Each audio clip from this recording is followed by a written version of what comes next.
quiero compartir con ustedes un poco acerca de este profeta llamado Isaías. No sé si sabían cada uno de ustedes, pero Isaías es un profeta del cual no tenemos mucha información, ¿verdad? Ahí en el versículo 1 nos dice quién era su padre, y en todo el libro vemos algunos detalles más, pero no tenemos mucha información acerca de este hombre llamado Isaías.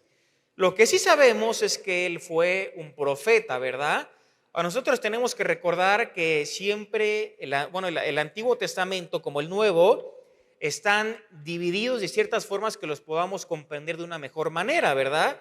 Por ejemplo, todo el Antiguo Testamento está dividido en los primeros 5 de la Biblia. ¿Cómo se llaman? El Pentateuco, ¿verdad? El Pentateuco, Penta, 5, y son los escritos hechos por Moisés. Tenemos también los libros históricos, como los de Samuel, como los de Crónicas, como los de Reyes. Tenemos los libros poéticos también, Salmos, Proverbios, Cantar de los Cantares, etc. Y tenemos también los libros proféticos. Muy bien, los libros proféticos están divididos en dos maneras: mayores y menores.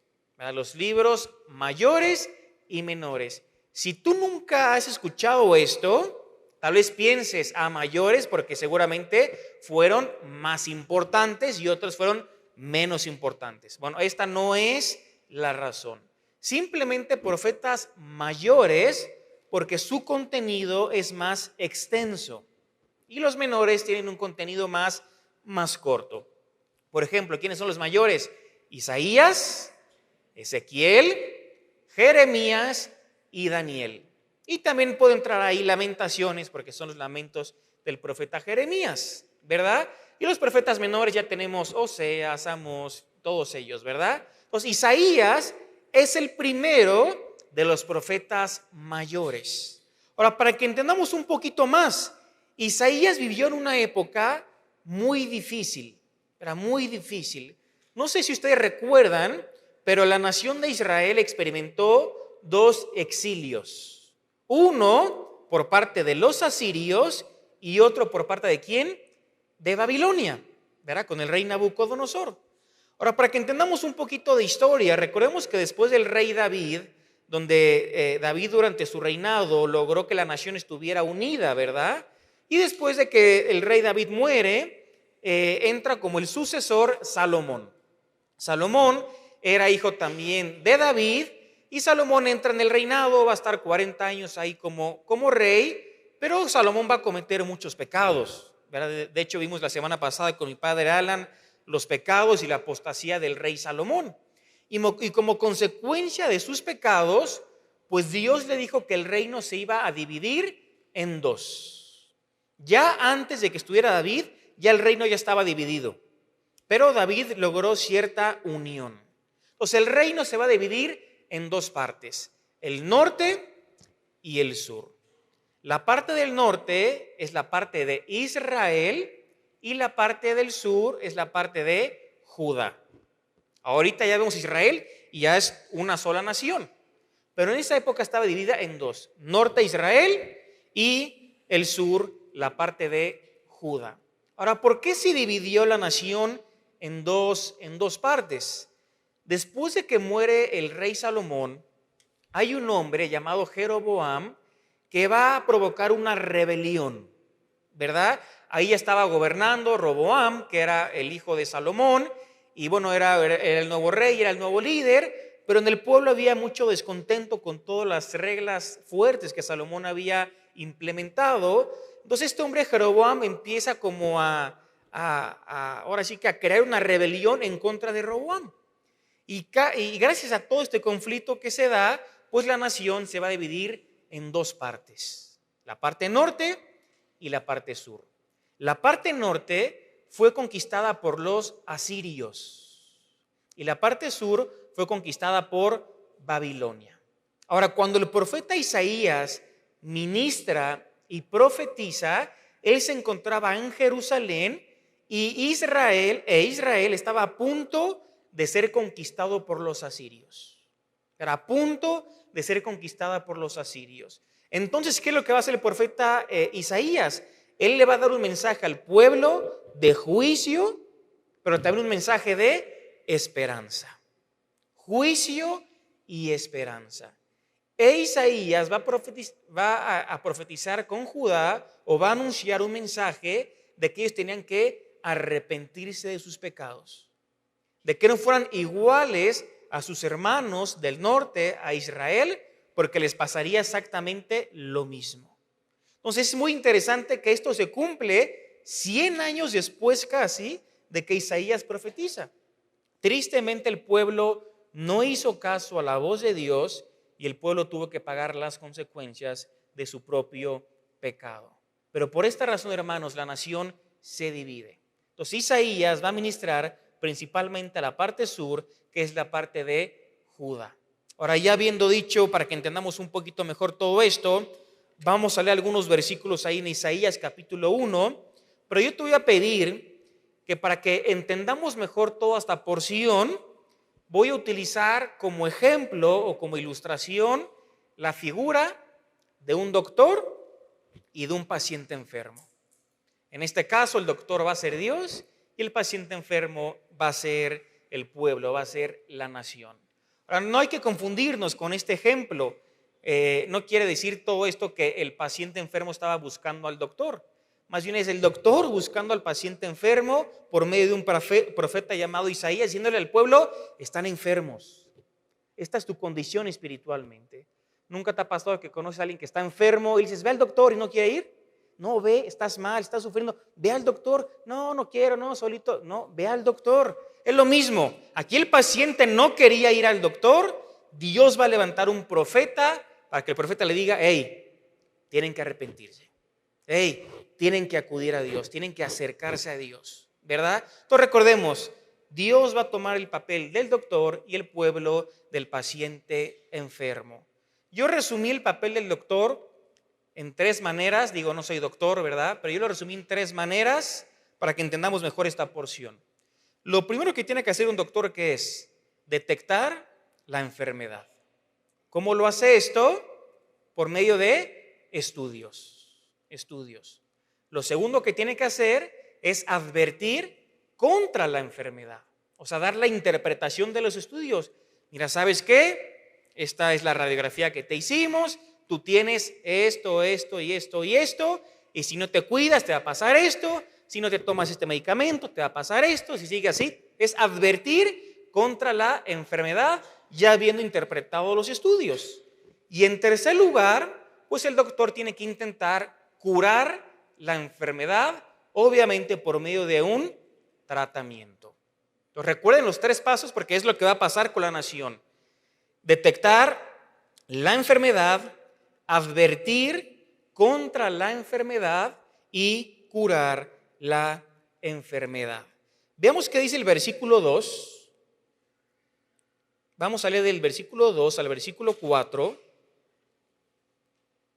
¿Qué es lo que dice? Oíd, cielos, y escucha tu tierra, porque habla Jehová. Crié hijos y los engrandecí, y ellos se rebelaron contra mí. El buey conoce a su dueño, el asno el pesebre de su señor. Israel no entiende, mi pueblo no tiene conocimiento. Versículo 4. Oh gente pecadora, pueblo cargado de maldad, generación de malignos, hijos depravados. Dejaron a Jehová, provocaron a ira al Santo de Israel, se volvieron atrás. Aquí lo primero que hace Dios es detectar y señalar la enfermedad de la nación. Pero fíjate cómo empieza el versículo 2. Dice: oíd y escuchad. Oír y escuchar. Lo primero que alguien tiene que hacer cuando va al doctor, ¿qué es? Escuchar atentamente las indicaciones y seguir todo al pie de la letra.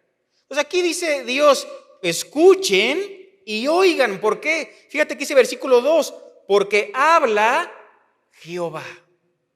Habla Jehová. Hermanos, más nos vale a cada uno de nosotros que cuando Dios está hablando, nosotros estemos escuchando. Nosotros escuchamos y Dios habla. O sea, aquí Dios está a punto de hablar y ¿qué tiene que hacer el pueblo? Oír. ¿Qué tienen que hacer? Escuchar. Porque es Dios quien les iba a hablar. Hermanos, Dios nos habla a cada uno de nosotros por medio de la Biblia. Cuando nosotros estamos leyendo cada libro, cada carta que aparece en la Biblia, es Dios hablando a nuestras vidas. Ahora, ¿saben qué fue lo más triste? Que la nación no escuchó la voz de Dios. Y las consecuencias fueron graves.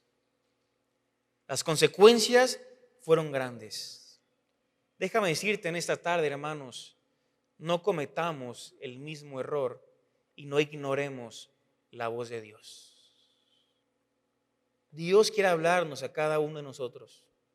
Dios quiere llamarnos. Y Dios nos dice, oíd y escuchad.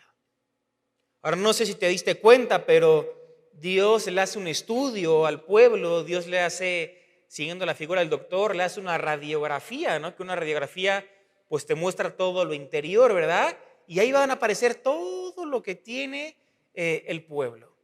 Así como cuando el doctor te lee la radiografía, te dice, mira, aquí están las muelas del juicio, ya están molestando, ya están saliendo, mira, aquí tienes un hueso roto, tienes un esguince, mira, así están tus meniscos, tus ligamentos, todo por medio de una radiografía. Bueno, Dios le va a hacer una radiografía al pueblo y fíjense todo lo que salió en la radiografía. Fíjense, lo primero que salió, dice versículo 2, dice, ellos se rebelaron contra mí. Obviamente se entiende que es una radiografía espiritual, ¿verdad? Entonces dice, ellos se rebelaron contra mí. Fue lo primero que reveló el estudio. Ahora, ¿qué significa esto? Yo cuando leí esta parte de ellos se rebelaron contra mí, yo dije, bueno, Dios, con esto yo no me identifico, porque yo no soy rebelde a ti. Cuando entendí qué significa esta palabra rebelarse, dije, Dios, sí soy yo. Ahora sí me identifico. Esta palabra rebelarse en el hebreo es la palabra pasha. Pasha. P-A-S-H-A. Y esta palabra pasha en hebreo, el sentido básico habla de rebelión.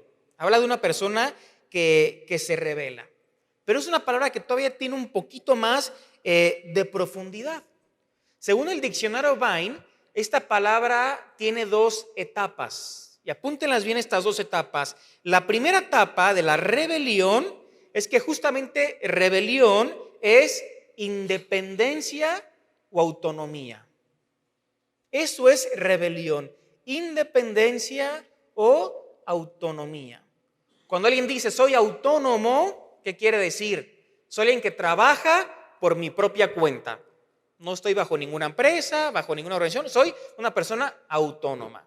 Cuando un joven dice, no, ya me siento muy maduro, muy capaz, me quiero independizar de mis padres. O sea, los quiero dejar y me quiero independizar. Bueno, la palabra rebelión habla de algo así, de autonomía y de independencia, ¿verdad? Entonces, lo primero es que rebelión es independencia o autonomía. Y la segunda etapa es que justamente la autonomía es la etapa final de la independencia. Perdón, la autonomía es el resultado final de la rebelión. O sea, cuando dice Dios aquí, ellos se rebelaron contra mí, ¿qué es lo que Dios está tratando de decir? Que la nación se independizó de Dios. Ellos se independizaron de Dios. Ellos se separaron de Dios. Acompáñenme rápido a Oseas, capítulo 7, versículo 13. Oseas 7:13. Dice así: ay de ellos, porque se apartaron de mí.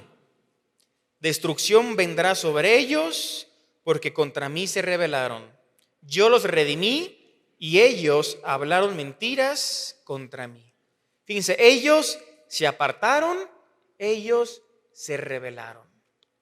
¿Quieres darte cuenta si en tu vida hay autonomía o independencia de Dios? Yo te pregunto en esta tarde, en esta semana que terminó, ¿cuántos días leíste la Biblia y cuántos días oraste? Dice, bueno, 1, 2, 3, 4, con cada quien es diferente. Bueno, el día que no los hiciste fue un día que intentaste vivir tu vida independizado de Dios, sin Dios. Uno dice, no, es que no sabe la cantidad de cosas que tengo que hacer, que no tengo tiempo. Digo, ¿no tienes tiempo para Dios? Lutero decía que él tenía tantas cosas que hacer que entre más se acumulaban, más tiempo tenía que invertir con Dios. Entonces, esto es independizarse de Dios. Esto es la autonomía. La nación se separó de Dios. Empezaron a vivir sin Dios. Y estoy seguro que muchos de los que estamos aquí hemos sido rebeldes en esta cuestión, porque estamos intentando vivir nuestras propias vidas separados, alejados, sin buscar y sin consultar a nuestro Dios. Ellos se separaron. Pero sigamos viendo qué fue lo que arrojó el estudio también que Dios les hizo. Lo primero es que ellos se rebelaron. Lo segundo, dice en el versículo 3, Israel no entiende. Israel no entiende. Pero fíjense el ejemplo que pone Dios. Dice el versículo 3, el buey conoce a su dueño y el asno el pesebre de su señor. Israel no entiende, mi pueblo no tiene conocimiento. Esta parte de Israel no entiende habla de una separación mental. ¿Sabes qué es no entender para Dios? Cuando tú y yo vivimos nuestras vidas y tomamos decisiones sin sabiduría, decisiones no sabias. Pues aquí lo que Dios le está diciendo al pueblo es: no están actuando sabiamente, no están prestando atención, no disciernen, no tienen conocimiento. Eso es, hermanos, no tener conocimiento. Cuando vivimos la vida sin tomar decisiones sabias. Dice la epístola de Santiago: si alguno tiene falta de sabiduría, que yo creo que todos la tenemos, pídala a Dios, el cual da a todos abundantemente y sin reproche, pero pida con fe, no dudando nada. Entonces, no entender es tomar decisiones justamente sin la sabiduría de Dios. Ahora, ¿por qué Dios pone como ejemplo a un buey y a un asno? Dice, el buey conoce a su dueño, ¿verdad? Y el asno, el pesebre de su señor. Sí, Dios está comparando a su pueblo con unos animales. ¿Y sabes qué es lo que le está diciendo Dios? Un animal tiene más entendimiento que el propio pueblo. Porque el animal reconoce a su dueño. La nación no lo estaba haciendo. Estaban separados de Dios, alejados y rebeldes a Dios. ¿Cómo puede ser que muchas veces nosotros lleguemos a este grado en nuestra vida espiritual de alejarnos completamente de Él y de saber que Él es nuestro Padre celestial que está en los cielos, ¿verdad? Pero no entendemos. Pero seguimos viviendo nuestras vidas de la misma manera. Seguimos tomando decisiones sin sabiduría. Y eso es justamente separarnos mentalmente de Dios. Y literalmente llega al grado donde un animal tiene más entendimiento que nosotros. Pero el estudio siguen saliendo cosas, fíjense. Dice versículo 4. Oh gente pecadora, pueblo cargado de maldad. ¿Verdad? Gente pecadora, pueblo cargado de maldad. Estas dos palabras, pecado y maldad, son dos palabras que son sinónimo, ¿verdad? Pero en hebreo son dos palabras distintas. La primera palabra es la palabra yatat en hebreo, que significa errar o fallar al blanco. Dios tiene su ley, Dios tiene sus mandamientos. Cualquier persona que no los cumpla con exactitud, a la perfección, o sea, nadie, bueno, son todas aquellas personas que hemos fallado, hemos errado al blanco. Eso es el pecado. Fracasar moralmente hacia Dios. Ahora, cuando dice pueblo cargado de maldad, esta palabra cargado habla de riqueza, de ser rico.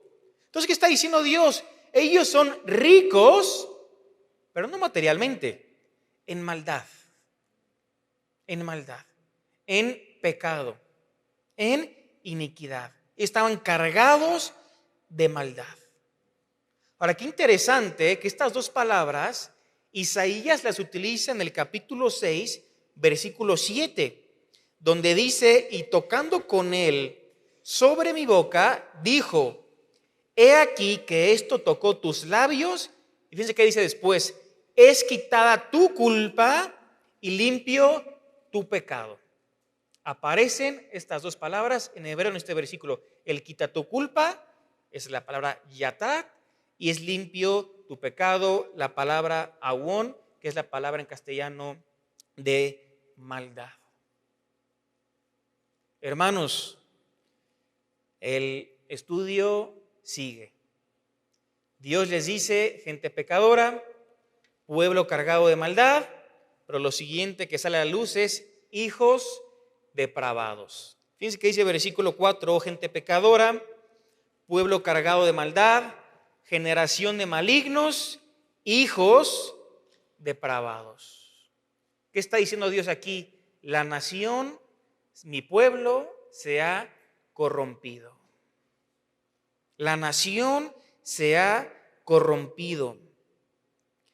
Se han arruinado. Literalmente se han podrido.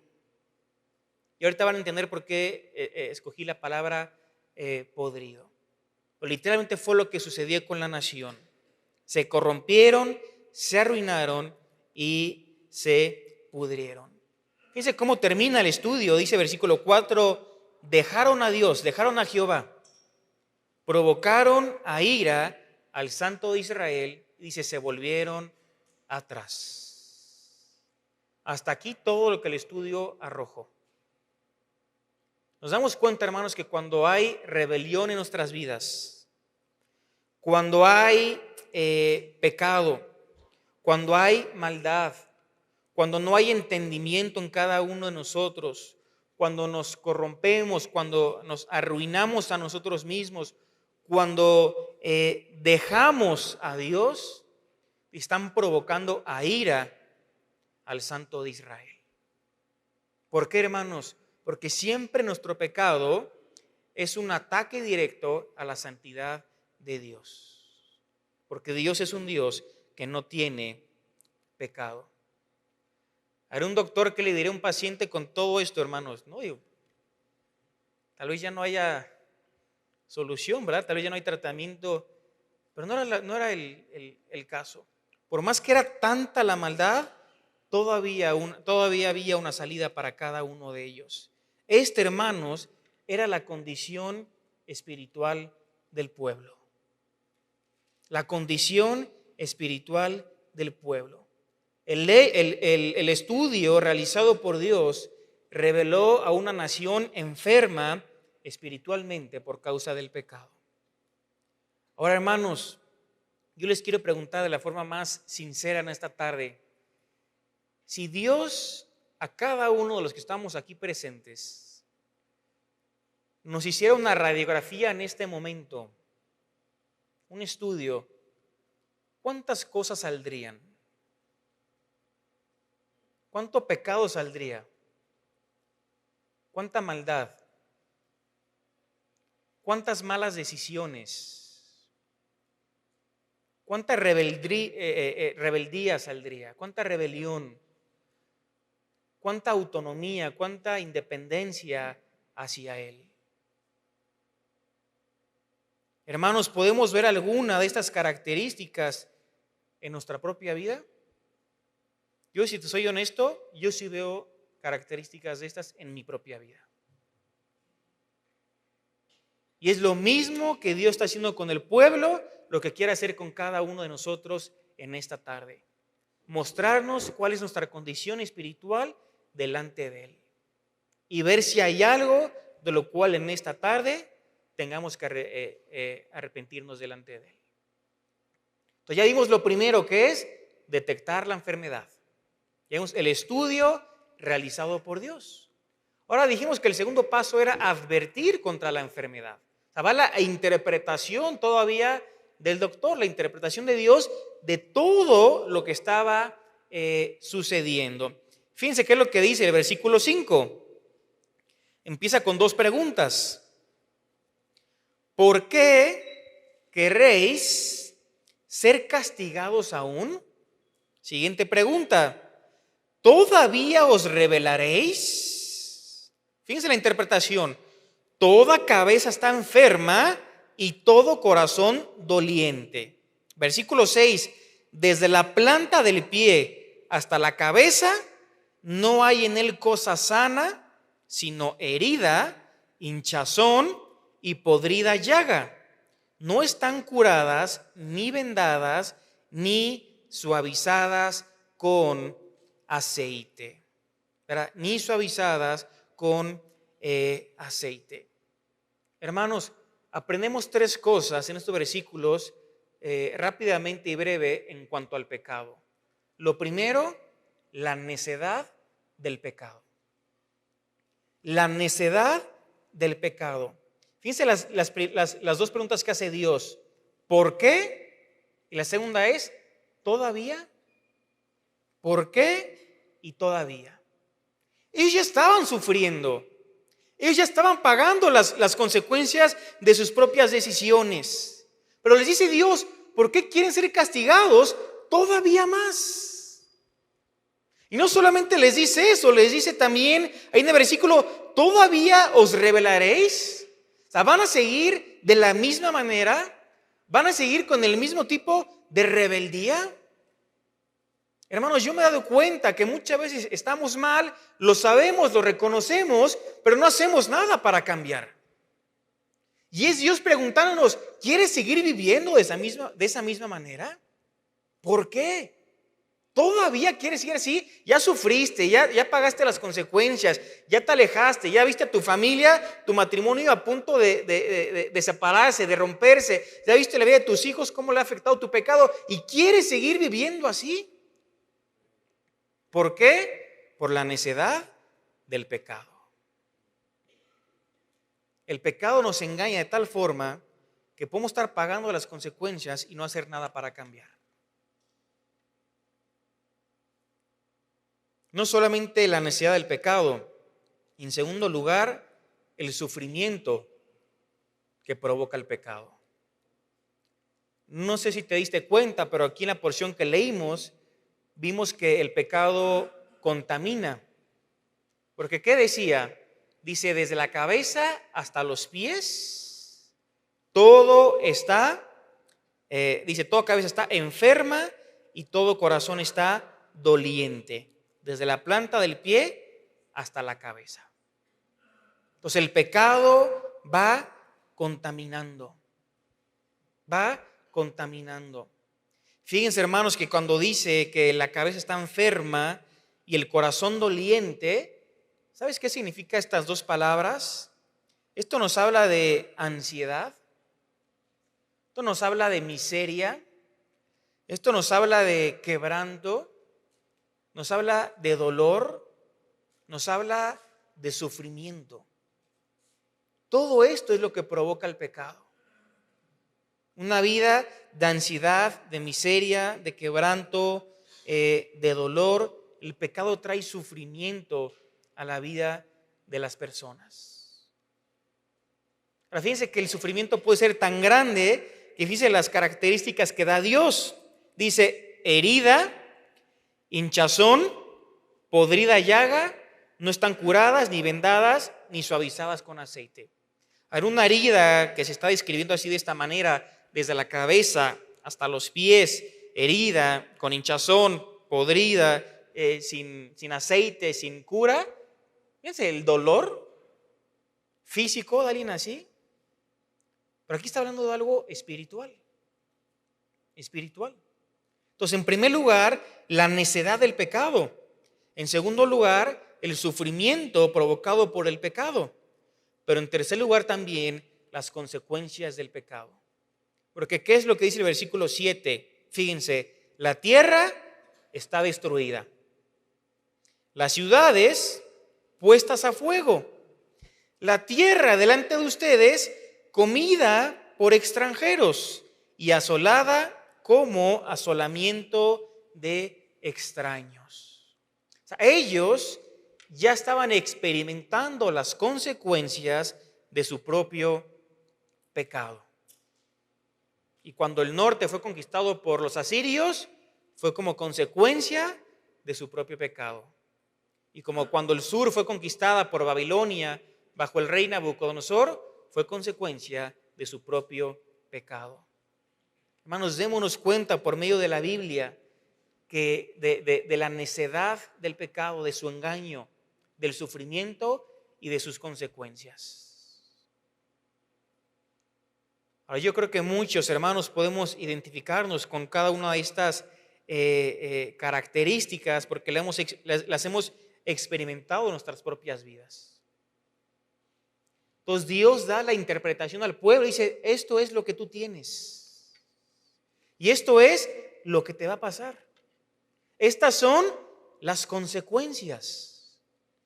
La pregunta es, ¿qué vamos a hacer? ¿Qué vamos a hacer? Y aquí vamos al tercer punto que dijimos, ¿cuál era? Curar la enfermedad. Entonces el doctor tiene que recetar un tratamiento, algo a seguir. Ahora, por más que el doctor te recete algo, si tú no te lo tomas, pues no sirve de nada. Lo mismo aquí, Dios va a dar la cura, Dios va a dar el tratamiento, pero si el pueblo no decidía, no iba a pasar nada. ¿Y saben cuál es la cura que Dios ofrece? El arrepentimiento. Un arrepentimiento genuino y verdadero. Fíjense lo que dice versículo 16.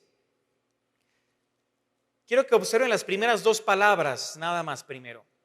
¿Qué dice? Lavaos y limpiaos. Lavaos y limpiaos. Aquí Dios les está mostrando cuál va a ser la cura a su condición espiritual. Y les va a decir Dios, la única cura a su condición espiritual es un genuino arrepentimiento. En otras palabras, hermanos, no puede haber restauración si primeramente no hay un arrepentimiento. La restauración por medio del arrepentimiento. ¿Quieres restauración en tu matrimonio? Tiene que haber un arrepentimiento. ¿Quieres restauración en la vida con tus hijos? Tiene que haber un arrepentimiento. ¿Queremos restauración para con Dios? Tiene que haber un arrepentimiento de nuestra parte. A un matrimonio que la está pasando mal, que están luchando, tiene que haber perdón, tiene que haber comunicación, tiene que haber paciencia, tienen que arreglar las cosas, arreglar sus cuentas entre ellos. Pero sin arrepentimiento no habrá restauración. Entonces aquí la única cura que Dios ofrece a la condición espiritual de su pueblo, de sus hijos, era un genuino arrepentimiento. Ellos tienen que lavarse y limpiarse. O sea, tienen que arreglar sus cuentas con Dios. Tienen que vivir en pureza, tienen que apartarse del pecado. Ahora yo sé que todo esto suena muy bonito, ¿no? Y Dios, lo entiendo y sé que necesito limpiarme y lavarme. La pregunta es, de forma práctica, ¿de qué forma yo lo puedo lograr? ¿Qué puedo hacer? Quiero que leamos de versículo 16 al 18 y quiero que si tienes Biblia y si te gusta marcarla, marques todos los verbos que aparecen ahí, ¿verdad? Todos los verbos que aparecen ahí. Dice, versículo 16, la primera parte ya no la voy a leer, de lavaos y limpiaos. Dice, quitad la iniquidad de vuestras obras de delante de mis ojos. Dejad de hacer lo malo. Aprended a hacer el bien. Buscad el juicio. Restituid al agraviado, haced justicia al huérfano, amparad a la viuda y en último lugar, versículo 18, venid luego, dice Jehová. Déjame decírtelo de esta manera, esto es un arrepentimiento verdadero. ¿Notaron todas las acciones que tenemos que hacer? Quitar, dejar, aprender, buscar, restituir, hacer, amparar y venir. Esto, hermanos, es lo que implica un arrepentimiento genuino. Esto es exactamente lo que cada uno de nosotros tenemos que hacer, así como la nación lo tenía que hacer. Fíjense qué interesante que lo primero que dice es: quitad de en medio de vosotros, o quitad la iniquidad de vuestras obras de delante de mis ojos. Había cosas que el pueblo hacía que no eran pecaminosas, pero ellos lo hacían de forma pecaminosa.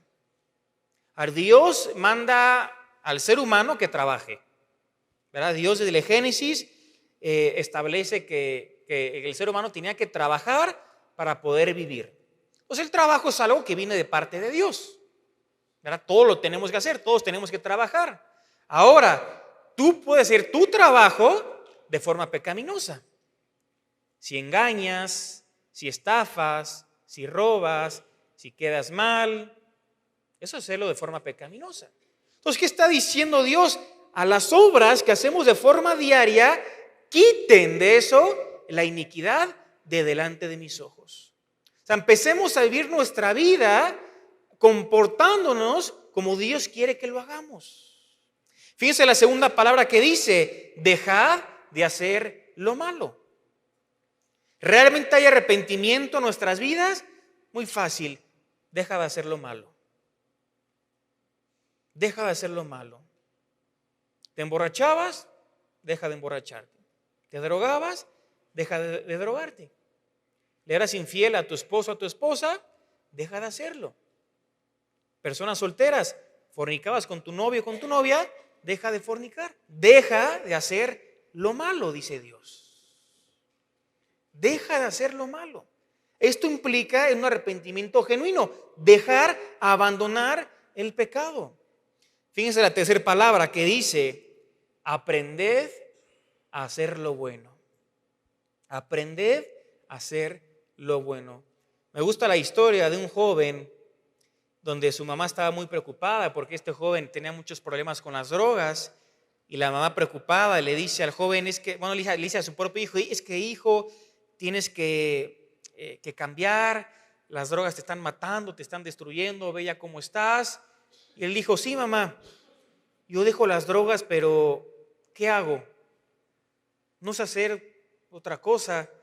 ¿En qué me refugio? ¿A quién busco? ¿Qué hago?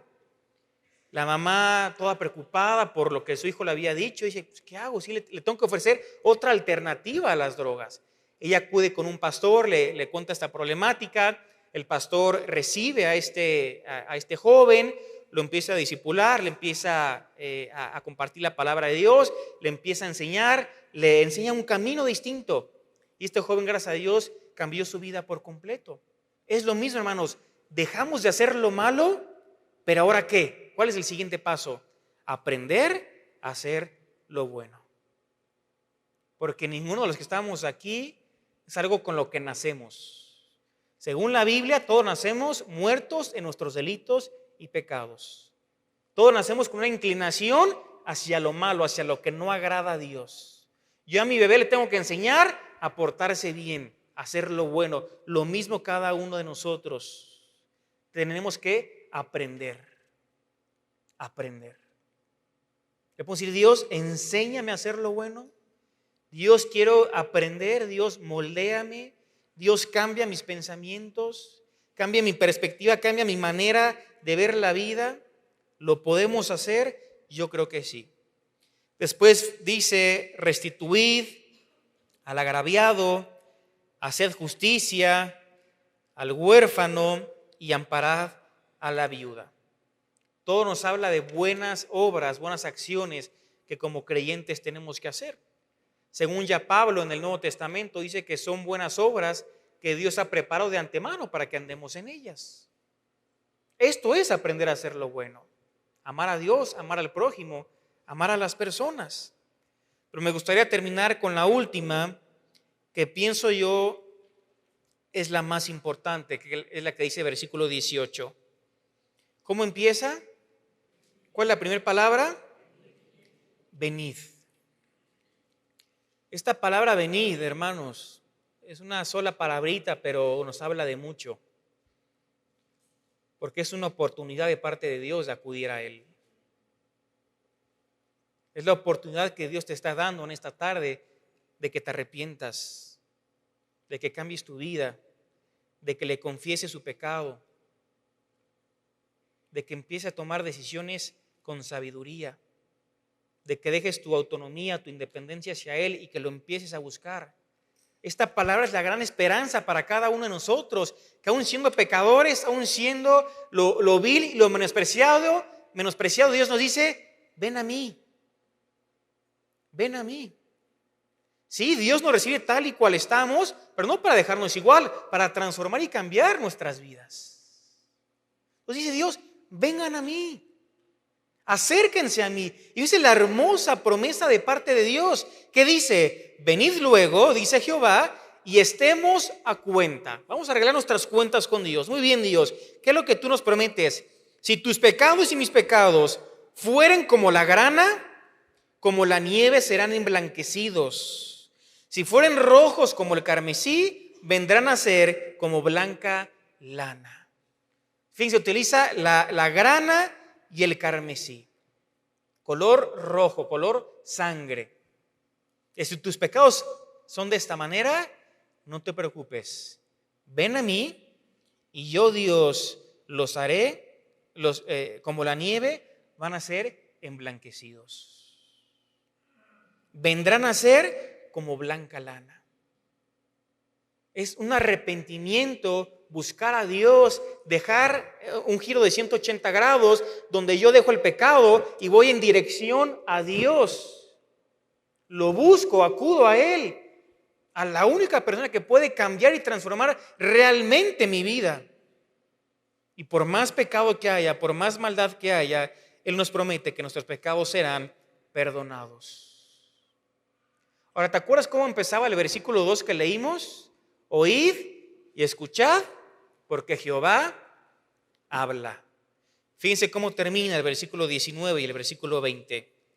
Si quisiereis y oyereis, comeréis el bien de la tierra. Si no quisiereis y fuereis rebeldes, seréis consumidos a espada, porque la boca de Jehová lo ha dicho. O sea, empieza diciendo, Jehová habla, y termina diciendo, Jehová ha dicho. Fíjense qué es lo que dice Dios.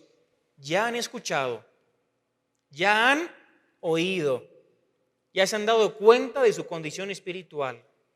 Ahora la decisión está en ustedes. Y lo mismo, hermanos, con cada uno de nosotros. Hemos escuchado la voz de Dios por medio de la Biblia. Yo estoy seguro que tal vez durante el mensaje Dios pone alguna situación en tu mente, en tu corazón, algún pecado, alguna mala práctica, alguien que le tengas que pedir perdón. No se pueden ser muchísimos los ejemplos. ¿Qué vamos a hacer? ¿Vamos a ser rebeldes a la voz de Dios? ¿O vamos a acudir a Él para que Él pueda limpiar y perdonar nuestros pecados y hacerle justamente lo que Él nos está pidiendo a cada uno de nosotros? Vamos a orar. Dios, te damos las gracias por el tiempo con tu palabra. Gracias, Dios, porque tú hablas a nuestras vidas. Te voy a pedir que te tomes unos segundos para orar de forma personal con Dios. Y déjame ser claro, hermanos, todos aquí hay algo de lo cual le tengamos que pedir perdón a Dios el día de hoy. Todos tenemos algo de lo cual nos tenemos que arrepentir para con Dios. Entonces en esta tarde, búscalo a Él. Acude a Él. No es un tiempo para que pensemos en el de al lado, el de atrás o el de enfrente. Es un tiempo para que examinemos nuestra propia vida. Dios, tú nos has mostrado en esta tarde cuál es nuestra condición espiritual. Nos has mostrado, Señor, que nuestro pecado traerá necedad, sufrimiento y consecuencias. Y nos ofreces también, Señor, un camino distinto, una alternativa, que es el arrepentimiento. Yo oro, Dios, para que cada uno de los que estamos aquí podamos experimentar un arrepentimiento verdadero y genuino. Como dijo Jesús en el Evangelio de Mateo, que tengamos frutos dignos de arrepentimiento. Que tú, Padre, nos enseñes, que nosotros podamos aprender a hacer lo bueno. Te necesitamos, Dios. Separados de ti, nada podemos hacer. Gracias, Padre, por el tiempo con tu palabra. Oramos todo esto en el nombre de nuestro Señor Jesucristo. Amén.